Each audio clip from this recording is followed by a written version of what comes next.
La Facture, émission 630. Aujourd'hui, cet homme loue des condos en Floride, sauf qu'ils ne lui appartiennent pas. C'est pas juste une question d'argent, c'est qu'il brise les vacances des gens. Cette étudiante africaine accouche au Québec. La note s'élève à 100 000 $. Aussi, ne pas lire ces petits caractères peut vous coûter très cher.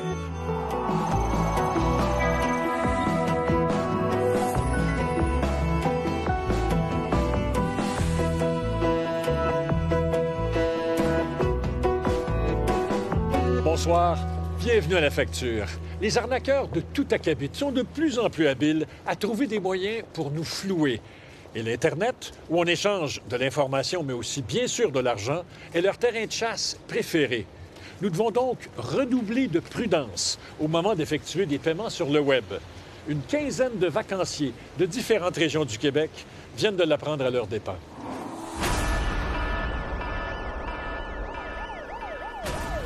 Ce locateur de condos de vacances en Floride est connu dans plusieurs régions du Québec. Vous avez réservé un condo à quel complexe?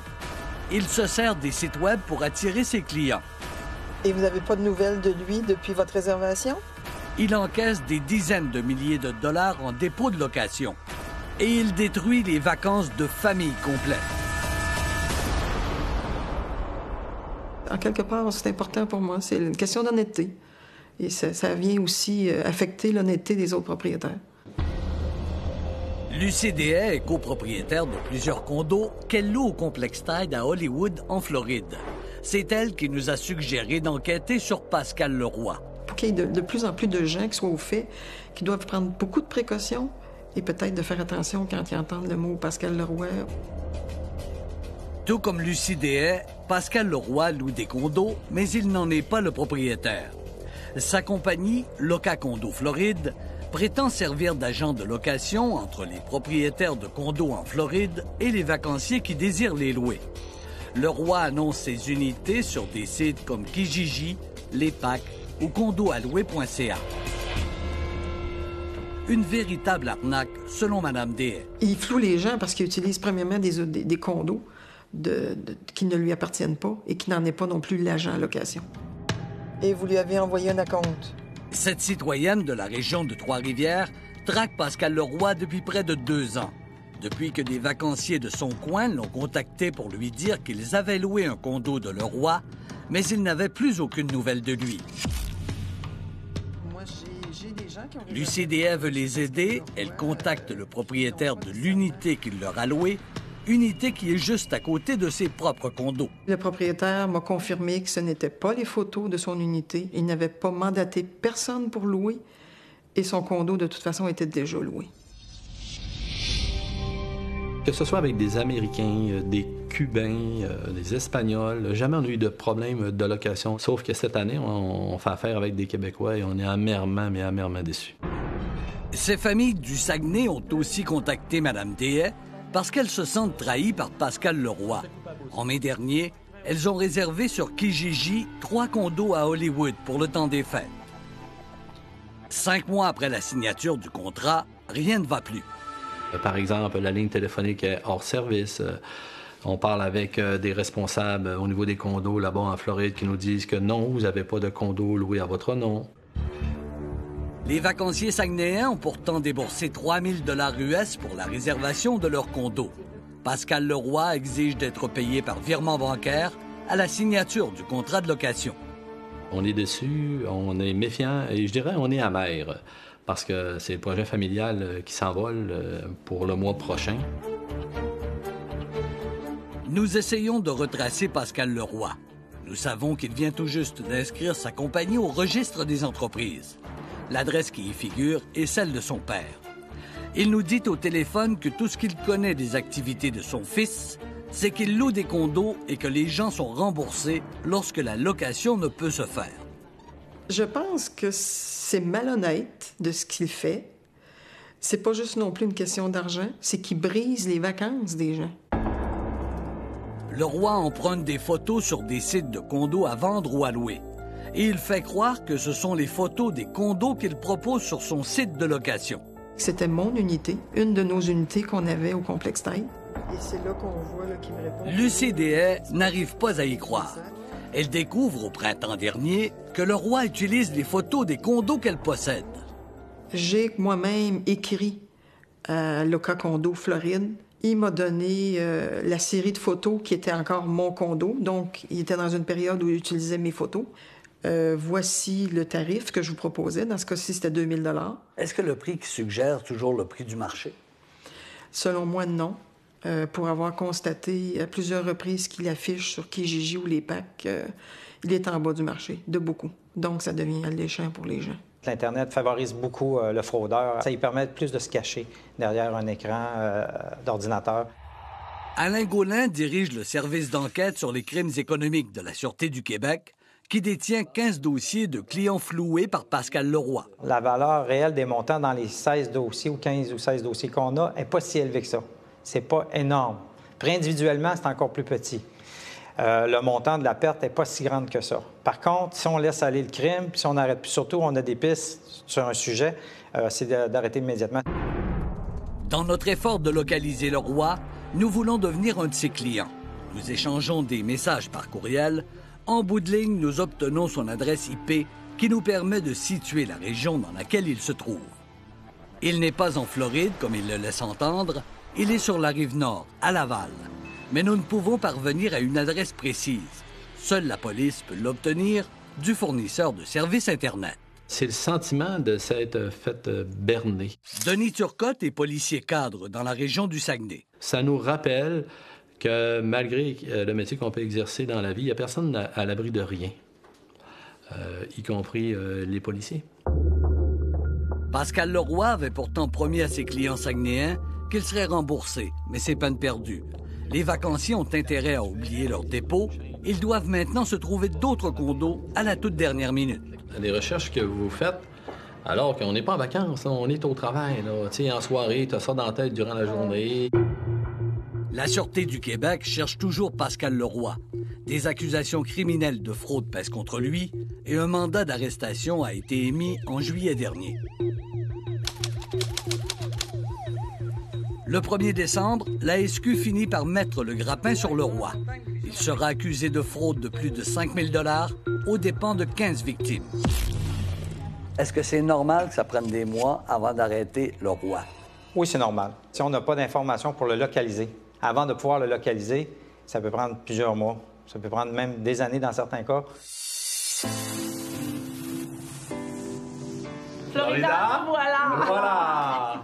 Finalement, les Turcottes et les Morneaux du Saguenay ont passé les fêtes en Floride. Et heureusement, ces familles ont pu louer des condos proches l'un de l'autre, comme prévu. Pour vous, c'est clair, c'est un arnaqueur. Quelqu'un qui floue les gens.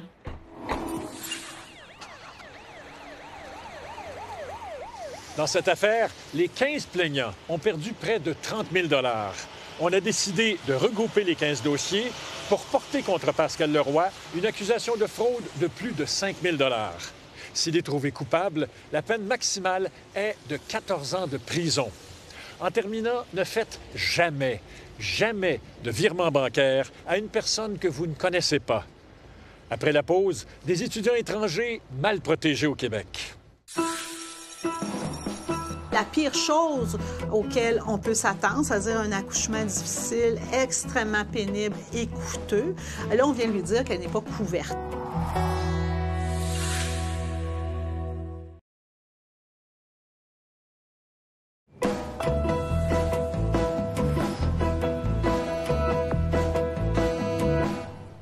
En 2013, le Canada a accueilli près de 300 000 étudiants étrangers. Ils ont généré ici 8 milliards de dollars en retombées économiques de toutes sortes. Mais que leur arrive-t-il quand ils ont besoin de soins de santé? Les universités ont organisé une couverture d'assurance médicale pour ceux qui n'en ont pas. Et comme vous allez le voir, cette couverture peut comporter des trous béants. Ça a été très, très, très rapide. Oui, transport d'urgence, on a appelé Québec. On risque de perdre non seulement la mère, mais aussi l'enfant avec. La pire chose auquel on peut s'attendre, c'est-à-dire un accouchement difficile, extrêmement pénible et coûteux, là, on vient lui dire qu'elle n'est pas couverte. Un trou béant dans sa couverture d'assurance médicale. Desjardins la laisse avec une dette de plus de 100 000 $.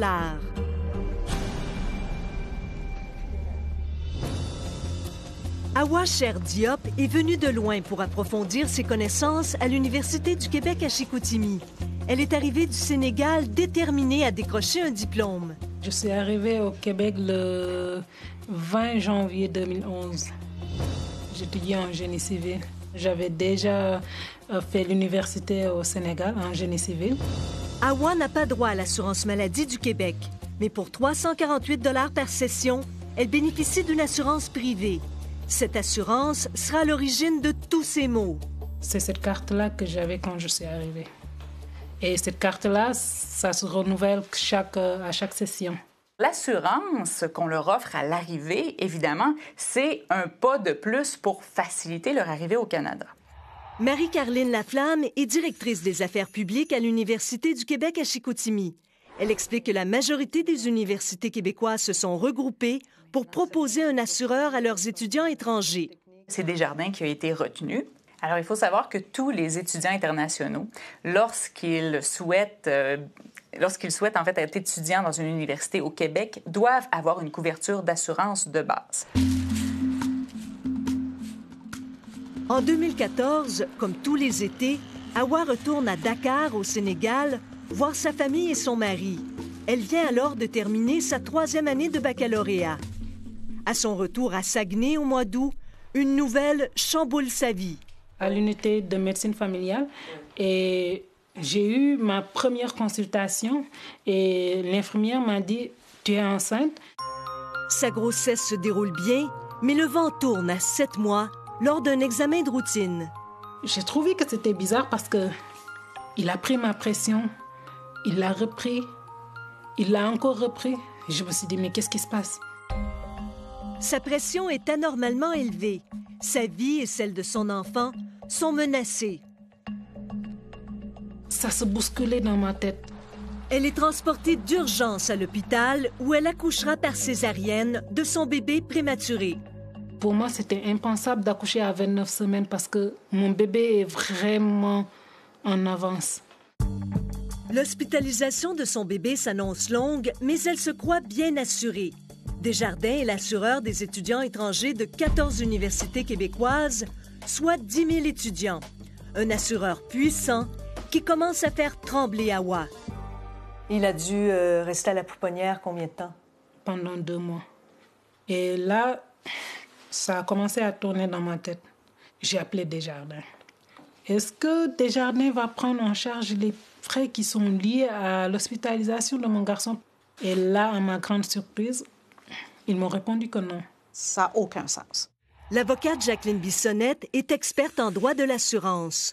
Au moment où j'ai le plus besoin de cette assurance, au moment où l'impensable se produit, parce qu'il n'y a personne qui pense qu'une grossesse va tourner au cauchemar comme ce fut le cas pour madame, mais là, on vient vous dire que vous n'êtes pas couvert. Sa facture atteint finalement plus de 100 000 $ et l'hôpital exige qu'elle rembourse. Pour Awa, c'est Desjardins qui doit payer. Mais elle n'arrive pas à joindre un responsable malgré ses nombreux appels. Parfois, j'étais en attente pendant 1 heure de temps. On m'a balancé d'un service à l'autre. Elle reçoit finalement cette lettre mentionnant qu'elle est tombée enceinte alors qu'elle n'était pas assurée, ce qui limite sa couverture à 10 000 $. C'est ce qu'on appelle l'état de santé préexistant. Une condition préexistante vise habituellement les maladies et les blessures. On s'entend qu'une grossesse n'est aucune de ces deux choses-là, mais dans le cadre de notre contrat, la grossesse fait aussi partie des conditions préexistantes. Paul Gauthier est chef de produit chez Desjardins Assurance. Cette clause-là est nécessaire pour éviter que des étrangères viennent prendre un cours dans une université du Québec, sachant fort bien qu'elles sont enceintes, et ensuite profiter de l'assurance pour avoir leur accouchement au Québec. Pourtant, ce n'est pas son cas. Elle étudie au Québec à temps plein depuis 4 ans. En voulant empêcher les abus de la part de nouveaux étudiants, Desjardins fait très mal à sa cliente de longue date. Est-ce qu'on a raison de limiter la couverture à 10 000 $?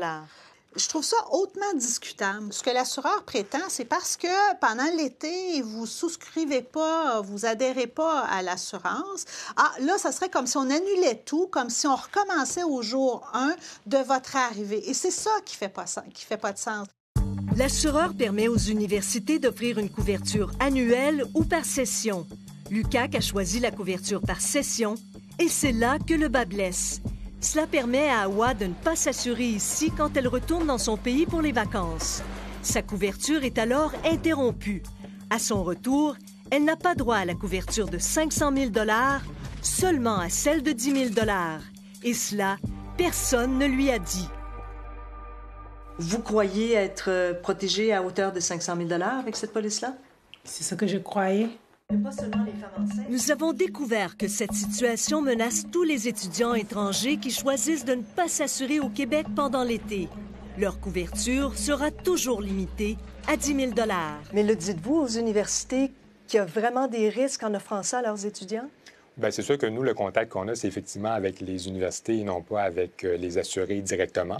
L'université, c'est leur responsabilité de bien expliquer les risques qui peuvent ne pas être couverts par la couverture d'assurance. L'université réplique que son expertise, c'est l'enseignement et non l'assurance.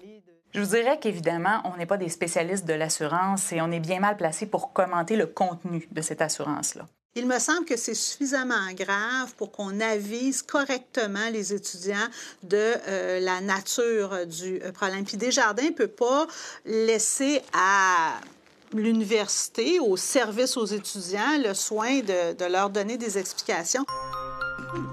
Aujourd'hui, le petit Issa se porte bien. Sa mère tente de se concentrer sur ses études, mais sa lourde dette compromet son avenir. C'est mon assureur qui m'a fait faux bon. Pire même que de me laisser tomber, Desjardins m'a poignardé dans le dos. Pour éviter un cas comme celui d'Awa, qu'est-ce qu'on devrait faire maintenant? Je pense qu'on devrait, dans un premier temps, sensibiliser les universités pour que la police soit révisée rapidement. Jacqueline Bissonnette estime que les étudiants ne devraient jamais être laissés sans couverture au Québec pendant l'été, qu'ils partent à l'étranger ou pas. Vous ne pensez pas qu'on devrait abolir purement et simplement l'offre de couverture par session? Ça peut être une possibilité. C'est sûr que nous, notre client, c'est le rassemblement des universités. Mais bon, c'est des choses qui peuvent être effectivement discutées. Moi, c'est pas parce que je veux pas payer, c'est parce que je suis incapable de payer. Et ça se comprend aussi parce qu'une facture de 110 000 $, j'ai pas les moyens. Je dois d'abord entretenir mon fils.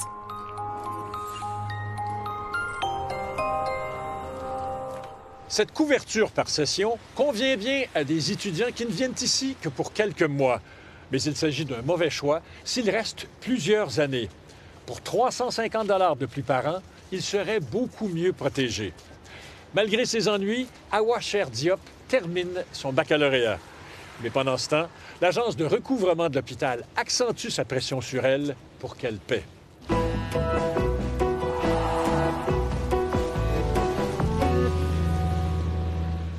Le jeu du vrai ou faux maintenant. Vous achetez un camion neuf. Au moment de l'immatriculer, vous trouvez que la facture est plus salée que pour votre ancienne voiture. Alors, vrai ou faux, les droits d'immatriculation coûtent plus cher pour les véhicules équipés de moteurs puissants. La réponse après la pause.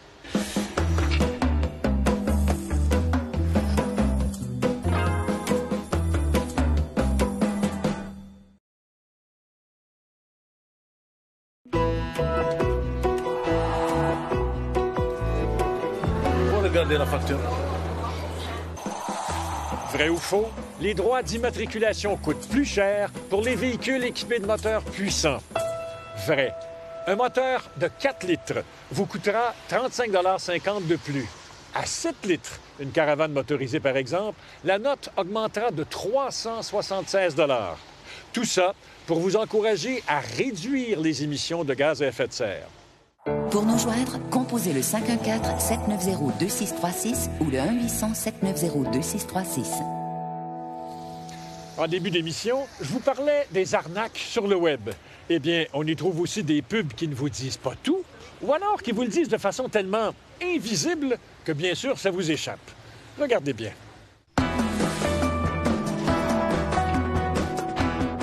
Sur Internet, Nathalie se laisse tenter par un échantillon gratuit de crème anti-âge qui promet de la rajeunir de 10 ans. Elle n'a que les frais de livraison à payer. Mais 15 jours après son achat, Nathalie découvre que la compagnie débite 100 $ sur sa carte de crédit. elle se rend compte que chaque mois, elle recevra un nouveau tube de crème et on lui reprendra 100 $. De quoi lui donner tout un coup de vieux. Il aurait fallu qu'elle lise ce qui est écrit ici. Vous savez, ce que personne n'a envie de lire. Elle devait annuler l'essai dans les 14 premiers jours pour ne pas être abonnée. Mais Nathalie ne l'a pas lu. Elle a même coché qu'elle acceptait ce contrat. Essayez de vous tirer de ce bourbier maintenant. Vous faire rembourser, c'est comme remettre de la crème dans un tube. Le mieux que vous pourrez faire est d'arrêter l'abonnement. Le fin mot de l'histoire, pour éviter que l'achat d'une crème rajeunissante ne vous donne des cheveux blancs, agissez en sage. Lisez tout. Voilà, c'était la facture.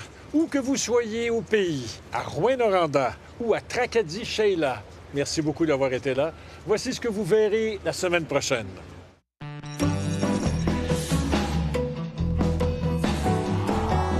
Le prix de son médicament passe de 2 $ à 40 $ le comprimé.